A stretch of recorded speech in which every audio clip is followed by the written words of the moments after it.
तो ये एक राहुल गांधी का वीडियो है जिसमें ये बोल रहे हैं कि हमें 50% से ज़्यादा रिजर्वेशन रखनी चाहिए एससी और एसटी कास्ट के लिए।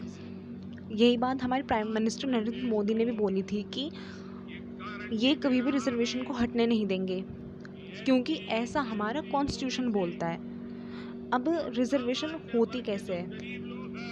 तो टोटल इंडिया में जो एग्ज़ाम पर्पस के लिए है वो रिजर्वेशन एससी, एसटी और ओबीसी को दी जाती है, जो कि टोटल 59.5% है। और यही सेम प्रोसेस इलेक्शंस के लिए भी चलता है। मतलब एससी और एसटी और ओबीसी के लिए सीट रिजर्व कर दी जाती हैं। अगर एग्ज़ाम की बात करें तो एससी के लिए 15% सीट्स रिजर्व हैं, एसटी के लिए 7.5, ओबीसी के लिए 27% and EWS means economically weaker sections के लिए 10% सीट्स रिजर्व हैं।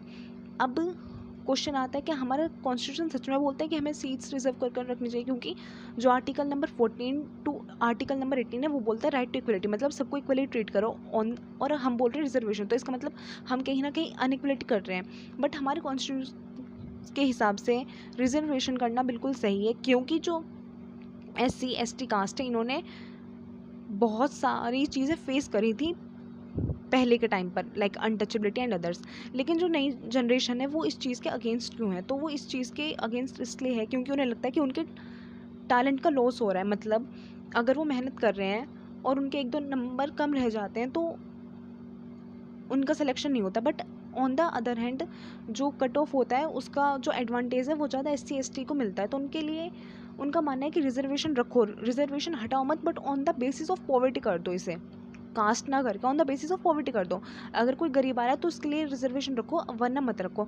अब क्वेश्चन ये आता है कि क्या सच में हमारी सरकार इस रिजर्वेशन को हटाएगी या नहीं हटाएगी? तो अकॉर्डिंग टू मी ये नहीं हटाएंगी, क्योंकि इलेक्शन के टाइम पर जब इन्हें वोट मांगनी होती है तो इसी चीज़ का यूज़ करते हैं। हम एससी वालों को बहुत ज़्यादा सपोर्ट करेंगे तो एससी वाले हमें वोट दें। अगर वीडियो अच्छी लगी तो लाइक एंड सब्सक्राइब।